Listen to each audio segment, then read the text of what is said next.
Thought Leadership from PwC's National Office Studios. Welcome to PwC's Accounting Podcast. I'm Heather Horn.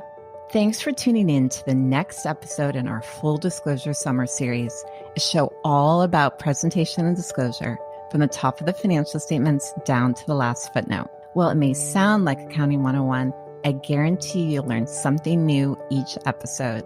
Today's focus, investments, specifically debt and equity securities and the related reporting and disclosure matters. My biggest piece of advice when you're using third parties or third-party systems and tools, making sure that they pull the information that you need at the level that you need it. Start with the literature, but equally as important, don't get lost in those details and make sure you're taking the opportunity to tell investors the whole story around your investment portfolio. Those are my guests, Chip Currie and Bret Dooley, both partners in PwC's National Office. While a lot of investment disclosures have been around for a while, it's an area we continue to receive questions. So as preparers think through their processes and best practices, we're going to share some recognition and measurement reminders, give a few big picture themes, and close with common stumbling blocks to avoid. All of that and more coming up next.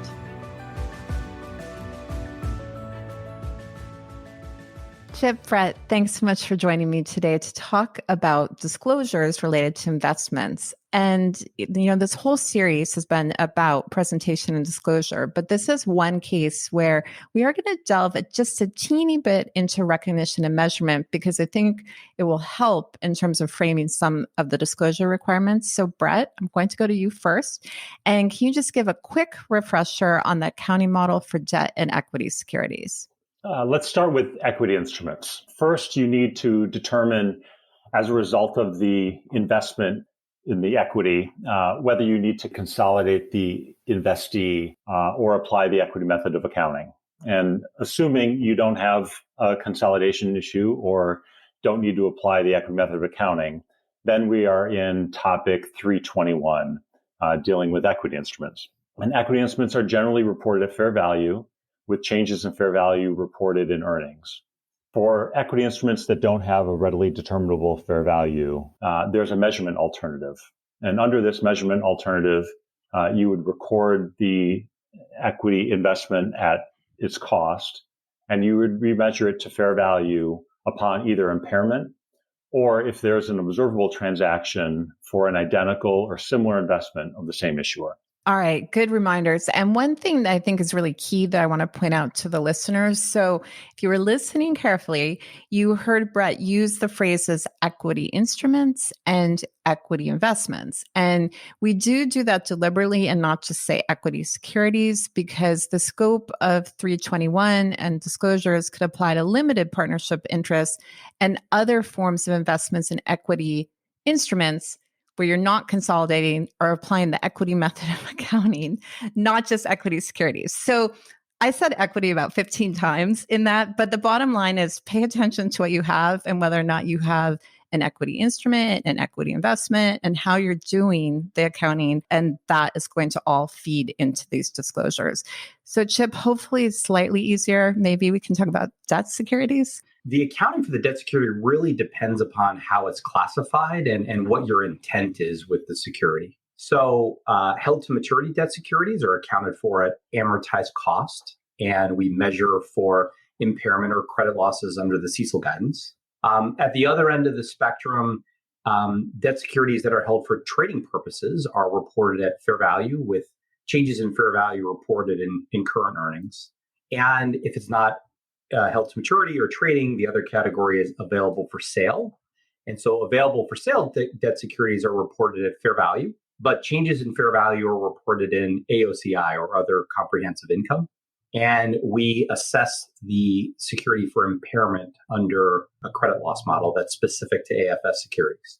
And I know, Heather, we've talked about equity instruments and debt securities. I mean, there's all kinds of other investments, right, that people could have. They could have loans. There could be real estate, non-financial assets. Digital assets is a hot topic. We won't be discussing those on these podcasts because they have different accounting models and different disclosures. And maybe the last thing I would say kind of broadly about investments, and it certainly applies to debt securities, is there is a fair value option that you can elect for a number of financial assets. This is sort of an irrevocable election that you make, and upon making it, you would report the investment at fair value, and changes in fair value would go through current earnings. All right, thank you. And actually, I had Tom Barbieri on last week, and he also mentioned fair value option. And I suggested perhaps we need to have a whole podcast on that, because I know we're not going to talk about it too much more here. So anyway, potentially more to come. And Chip, let's also, since we define equity security, I know here you use the term debt security because it is very specific to instruments that meet the definition. And we also have other types of debt instruments, such as loans, and those have a totally different accounting model and different disclosures. So we're also not going to be covering those in this podcast. Yeah, that's absolutely correct. And I guess I'm allowed to say this, but spoiler alert, I understand we might be doing a podcast on presentation and disclosures for loans and receivables. So, yes. So definitely stay tuned for that. Way to give a good preview there, Chip. Thank you. All right. So then with all of that background, let's kind of go through the financial statements. So we're going to start with the balance sheet. So Bret, back to you. Let's talk about some of the key things you should keep in mind for debt and equity investments for balance sheet reporting. First, financial assets are required to be separately reported on the balance sheet or in the footnotes based on how the instrument is measured. For example, amortized cost separate than fair value through earnings, separately from fair value through OCI. And also by the form of the financial asset, for example, securities versus loans. That may be done on the face of the balance sheet through separate line items. It may be done through parentheticals within the same line item. And for public companies, Regulation SX is going to have some more specific industry guidance. For example, for bank holding companies and insurers, they'll have different reporting requirements with respect to the balance sheet captions that are used. Another consideration is for entities with classified balance sheets. Investments should be reported as either current or non-current based on an investment by investment assessment. And this can be complicated. There are a couple of approaches that we discuss in our financial statement presentation guide. One method is based on their maturities and the expectations of sales and redemptions. Another method is considering whether the investment represents an investment of funds for current operations. Obviously, Chip mentioned securities that are held to maturity. For those types of securities where an entity has stated their intent to hold them until maturity, the balance sheet classification should be based on the maturity date, or if probable of being exercised, a call date. And the last thing I would mention on the balance sheet is the existence of an allowance for credit losses for debt securities. This will be presented differently depending on the classification. It'll be deducted from the carrying amount for held to maturity securities and presented parenthetically on the balance sheet for available for sale securities. Okay, that's helpful. So a couple of follow-up questions there. You mentioned that you could parenthetically disclose investment types on the balance sheet rather than separate line items. Do we see any sort of trend? I think we see both, sometimes dependent on the level of investments they have and the types of classifications they have. Oftentimes, companies will show them the amounts parenthetically just because they have enough line items on the balance sheet already, and they're trying to keep their balance sheet a little more simple. But either method is permitted. All right. And then a similar question. You mentioned these two approaches to determine current and non-current. So anytime we have that, I always have to ask this question, is that an overall accounting policy election, or how does that really work in practice? Heather, I think the methodology choice is an accounting policy election that one would apply consistently, although the evaluation is still done on an instrument by instrument basis. And so for different investments could lead you to a different classification. All right, but no picking and choosing among your investments, it sounds like. So I think that's right. Pretty much like anything else we're talking about. All right, and then Chip, why don't we turn our attention to the income statement? Sure. So maybe a couple of things on the income statement. So the first thing is for debt securities, obviously you have interest income as a line item, and that generally includes both the contractual coupon of the instrument as well as any amortization of premiums or discounts. We use the effective interest method for reporting interest income. We also would have dividend income for equity investments. We'll have unrealized gains and losses in the income statement for instruments that are measured at fair value with changes in fair value reported in earnings. So think trading securities for debt securities, and Bret mentioned earlier, that's sort of the default model, if you will, for equity investments, unless you elect and things qualify for the measurement alternative. Not a lot of guidance on what to call that line item with unrealized gains or losses. Sometimes you see that labeled as like trading gains and losses, but for non-financial service companies, there may be other income statement captions that you might see. You'll also see realized gains and losses. So these are gains and losses from actually disposing or selling of your investments. Impairments. And I guess throughout this podcast today, Heather, we'll kind of focus our comments on the impairment guidance sort of after you've adopted sort of the new credit guidance that's in ASC 326. And so for debt securities, impairments that are related to credit risk or credit losses, those are in the income statement, and those will be classified in the income statement as a credit loss expense or perhaps a reversal of a credit loss expense. Impairments relating to things other than credit for available for sale securities, those are reported in AOCI. And held to maturity debt securities, so we're going to apply the CECL impairment model, like I said earlier, and any credit losses that we record under that model would also be classified in the income statement as a credit loss expense. Equity instruments, as I said earlier, the default model is sort of change in fair value, gets reported in current earnings. And if you're applying the measurement alternative, you might see impairments relating to that. And those aren't credit loss impairments because it's not really a credit loss model. The impairment model for measurement alternatives, as Bret referred to earlier, is sort of, do you believe the fair value of the security is below the carrying value? So it's not a credit loss concept, which makes sense if you're talking about an equity instrument as opposed to a debt instrument where there's a creditor relationship. All right. So I know I'm talking to two financial services partners, but let me ask this question anyway. So for non-financial service companies, from what I remember, this would always be what we call like below the line. So you come to your operating income or similar type of title, and then you may or may not have some of these items listed as separate line items. So Chip, just curious, are any of them required to be listed separately, or you're talking about sort of common practice? I think you're right. I think in some cases, depending upon the size of individual line items, they may or may not be reported separately. So, for example, there may be multiple things classified together in a single line item in the income statement.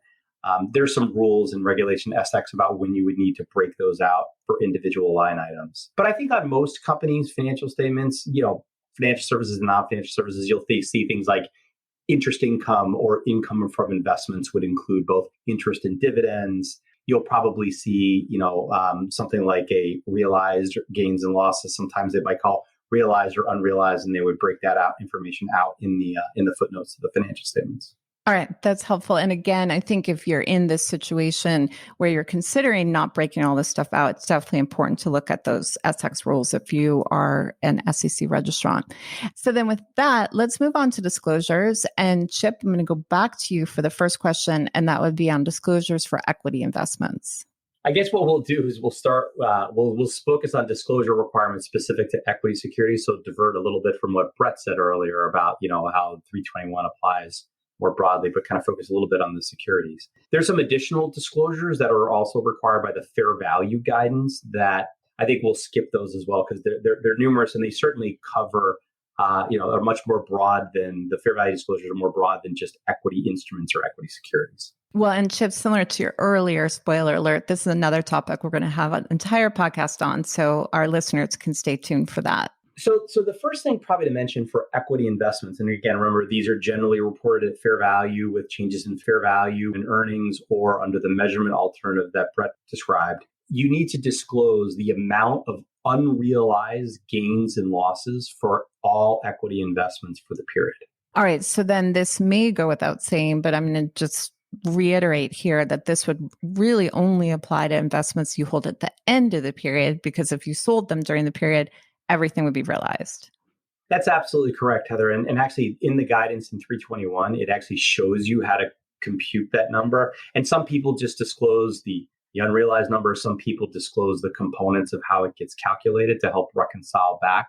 but you're absolutely correct. It's for investments that you still hold. When you've elected the measurement alternative, not surprisingly, there's some additional disclosure specific to the measurement alternative. And so the first thing that you have to disclose is the carrying amount of that investment. And then you also have to disclose the amount of impairments and downward adjustments that you've made and any upward adjustments that you've made as a result of observable prices. And that disclosure is both on an annual and sort of a cumulative basis. All right. And then, Chip, I think a key point here is that those items cannot be net. Yeah, I think you're right, Heather. And that's a great point, actually, similar to your point on the statement of cash flows. Sometimes that's not always the easiest number to pull out. You might see people record downside adjustments like impairment and downward moves due to observable prices together. But then you're right, separately, the upward moves need to be reported separately. In addition to that, the disclosure requirements ask for additional information to allow users of financial statements to really understand these quantitative disclosures and what management considered in deciding, whether there was an impairment of a security under the measurement alternative. And maybe a last point to mention around the measurement alternative is when we do have a remeasurement event, so an impairment, or we see an observable price for the same or a similar investment from the same issuer, we remeasure that to fair value, as the fair value guidance would tell us how to come up with that number. And as a result, that becomes a non-recurring fair value measure. So there's that table. I know we promised we weren't going to talk about fair value disclosures, but I can't help myself. This teeny bit. Just a little bit. But you would go into that non-recurring fair value disclosure, and it would obviously bring in all of the other fair value disclosure requirements. So, Chip, what I like most about your response there is you said it would go into that non-recurring fair value disclosures. So it's top of mind for all of our listeners what disclosure you're talking about. But it's a fair point. And again, one we'll cover further in a subsequent podcast. So I think it's a good reminder there. So then that's the equity investment side. So then, Bret, let me go back to you and talk about debt securities. And I know there's many, and I remember this again from practice, but maybe if we can highlight some of the most significant ones. And then I always remind our listeners, this is a perfect place to use their disclosure checklist for all the detail. Definitely, because there is a lot of detail here. And I'm going to focus on the disclosure requirements specific to debt securities, like Chip did on equities. So you got to get that fair value podcast coming up for the full picture. On the debt securities, disclosure requirements are going to be in topic 320, and that's a good guide to use. Starting with some big picture themes, the disclosures are going to be segregated by the accounting classification, trading versus AFS versus HTM. All of these disclosures will be done separately. And the first step is to highlight key information to investors about the types and the terms of securities that you have. The tables and the information we're going to talk about are segregated by major security types. And the number of security types that a company may use will often vary by the complexity of the portfolio. And consideration should be given to whether the security types themselves should be further disaggregated based on common characteristics like geographic concentration, credit quality, or other economic characteristics. I have a question.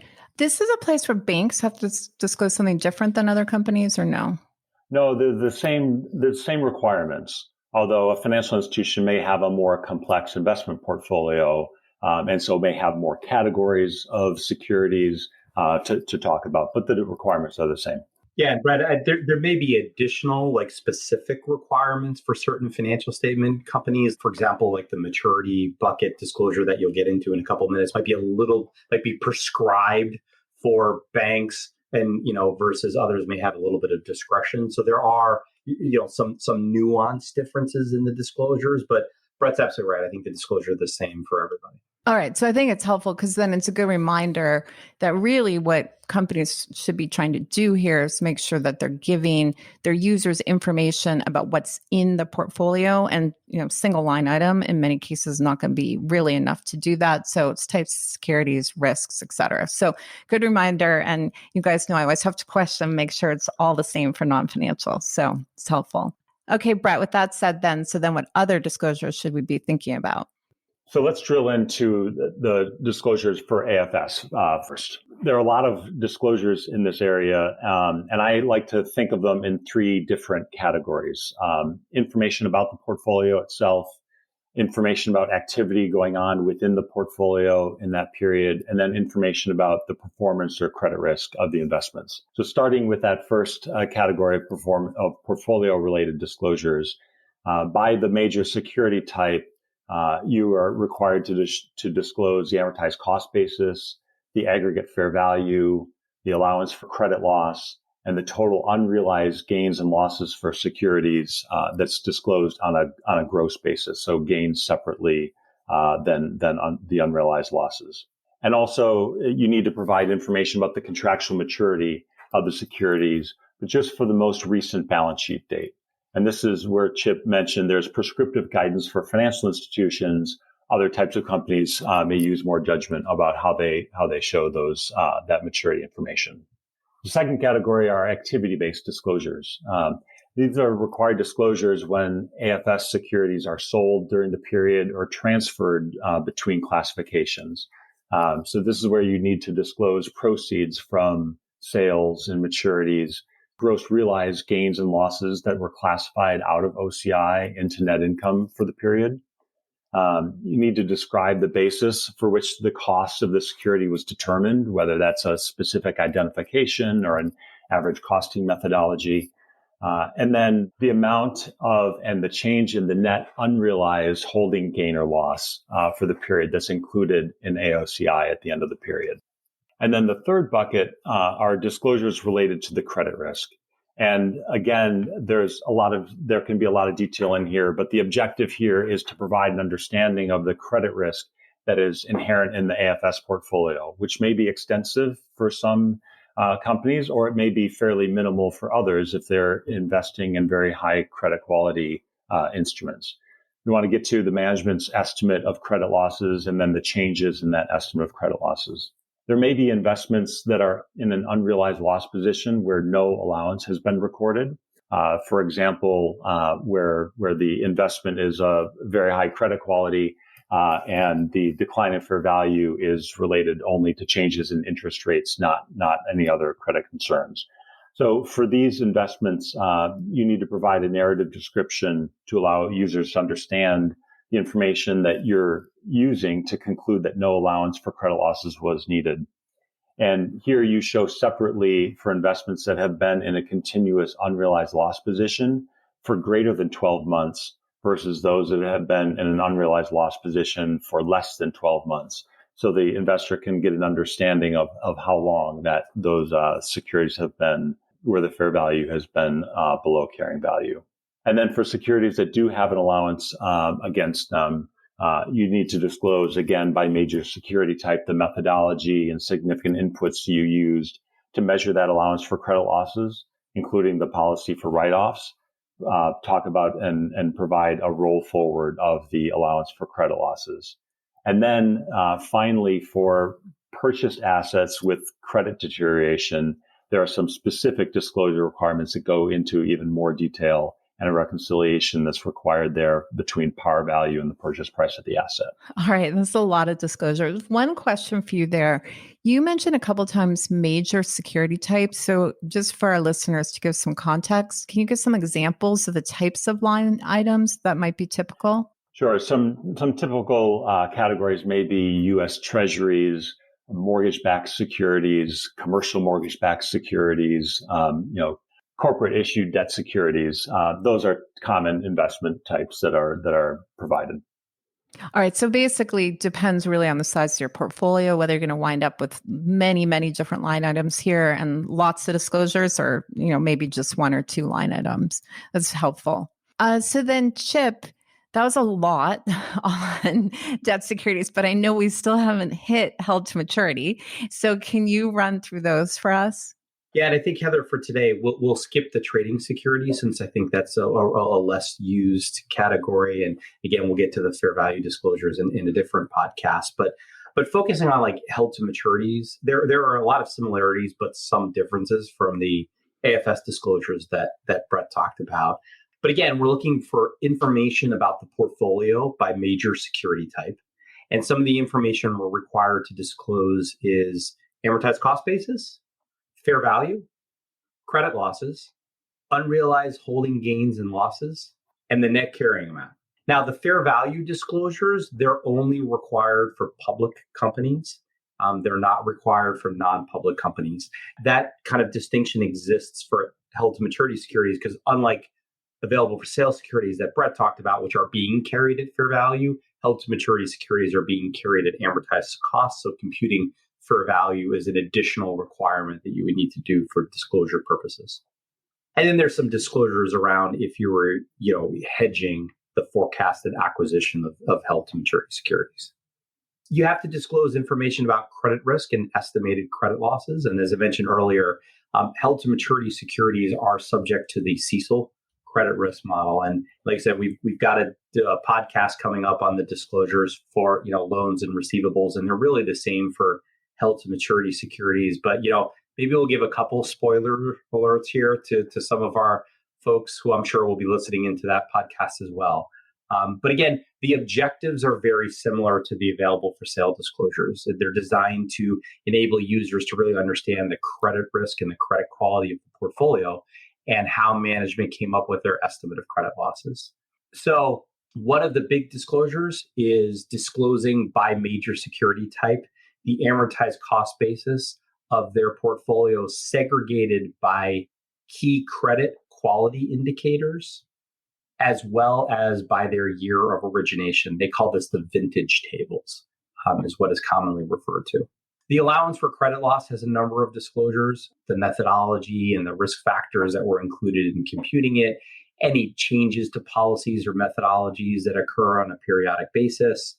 Bret mentioned a roll forward of the allowance for credit losses that's required for held to maturity securities, as is information on past due and non-accrual status. And similar to what Bret mentioned for purchase assets with credit deterioration, there's another series of disclosures that are required. So Chip, one of the things that came to mind when you were talking is, we talked about AFS, we talked about held to maturity, and we said we're not going to talk about trading. And I know one of the things we deal with sometimes is transfers between those categories, or perhaps I should say better, no transfers between those categories. So can you just quickly remind listeners what those sort of rules are around that? And then if there's any specific disclosures, if you do have movement among those different categories? Yeah, sure. So when you think about the debt securities model, like we talked about earlier, the classification of those securities is based on intent. And so generally, we wouldn't expect people's intent to change. And in fact, the guidance says moving a security out of trading is rare. And if you have the intent to hold to maturity security, that has to be your intent. And if you don't do that, that can have consequences. Sometimes we call that tainting your held to maturity portfolio. The most common thing that we see is moves from available for sale to held to maturity if the strategy for those securities changes and you no longer have, are holding them to sale, you really have an intent to hold them to maturity. But generally the transfers are between categories. To your point out, they don't happen very frequently. The accounting literature dictates exactly what we're supposed to do because we're moving from one measurement basis to another. So for example, if you're moving from AFS to held to maturity, we're moving from a fair value model through OCI to an amortized cost model. So it tells us exactly how to deal with that. And the disclosures sort of follow that. So, disclosures talk about like what actually transferred, between categories and whatnot. All right, very helpful. And then Chip, I know you highlighted a couple differences that are public-private companies in terms of the disclosures we just talked about, but anything else you'd like to highlight there? As it relates to the things that we talked about here today, no, not specifically. When we get into our discussion around the fair value disclosures, which again, a lot of these instruments have to do the fair value disclosures because they're being measured in fair value in addition to the ones that we went through today. There, you'll see a little bit more differences between public and private companies. But really, as it relates to what we talked about today, it's just the HTM, the held to maturity securities, and disclosing fair value. All right, that's helpful. And then, Bret, let me ask you a question from a different angle. I know you have experience preparing these disclosures, at least reviewing someone else's preparation. And from a public company perspective, how do you think about these disclosures, particularly sort of in light of maybe other disclosures you're making in your K, like an MD&A? Yeah, I think that's a great point, because there are a number of disclosures made in MD&A about liquidity, capital, and other factors, and these investment portfolios often have a big role to play in those types of disclosures too. So I think it's often useful to think of them kind of holistically and making sure you're painting a full picture. We talked a lot about the details in the footnotes of the debt securities, but stepping back and thinking about how those debt securities, for example, will be used as a source of liquidity in a time of stress may be helpful for companies to talk about in MD&A, and how the different accounting treatments for different securities classification impacts capital and capital ratios, specifically for financial institutions, is a really important factor to consider to tie it all together. I think tying it all together is a great point, Bret, because I think investors really want to understand people's investment strategies. And not all investments, like we went through, follow the same accounting model. So a corporate that invests in a portfolio of debt securities will be following the 320 model, where a classification will be based on intent. If, on the other hand, instead of investing in a portfolio of diverse debt securities, a corporate decides to invest in a mutual fund that owns debt securities as a way to get exposure to debt securities on a diversified basis, well, that they're going to account for that as an equity instrument, and it's going to be fair valued through P&L. So linking all of the investment strategy together, describing to people how investments of similar strategies might get accounted for differently because of their form or other reasons, is also important to sort of link all that stuff together. Well, and Chip, I think to that exact point, another thing where a lot of non-financial institutions may come across some of these investments and different strategies in particular is if they're holding investments, for example, for pension funds. And that's a whole other set of required disclosures. So I think that's something, for companies to take in mind. I remember when I was, again, back in my days of an auditor, keeping track which ones are pension and which ones aren't. There are key differences there. So, all right. There's a lot of detail. I think you guys may have felt a little like you were reciting a laundry list there, but if someone, has questions or wants to look this up after the fact, Chip, where should they go look for more information?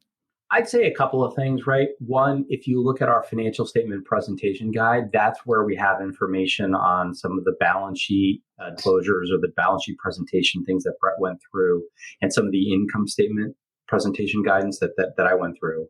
It also has a lot of the disclosure requirements for debt and equity securities before the new guidance. We kind of taught this podcast, but not all have adopted some of the new credit loss guidance. So that guidance is in our financial statement presentation guide.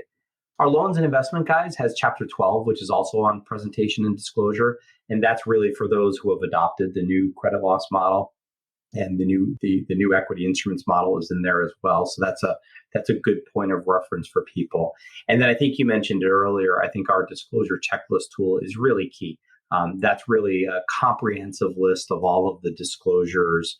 It's programmed to bring out the industry specific disclosures that Bret mentioned that are required by Regulation SX for public companies. It also toggles between what standards have you adopted. And so that's clearly a very valuable tool to make sure that you've incorporated all the required disclosures. All right, great. And then just to wrap things up, I had been asking for a quick summary of the disclosures in sort of an elevator speech, but given the long list we ran through, I will not ask that question. However, I will ask, and starting with you, Bret, in preparing these disclosures, what are a couple key reminders that you would give to companies as they're kind of thinking about process or best practices? I would say, obviously start with the literature and use topic 320 and 321 as your guide through the details. But equally as important, don't get lost in those details, and make sure you're taking the opportunity to tell investors the whole story around your investment portfolio. All of these disclosures we talked about are really getting at the nature of your portfolio, what it's used for. which will drive often how it's accounted for, talking about the valuation of the portfolio, and then talking about the risks inherent in the securities.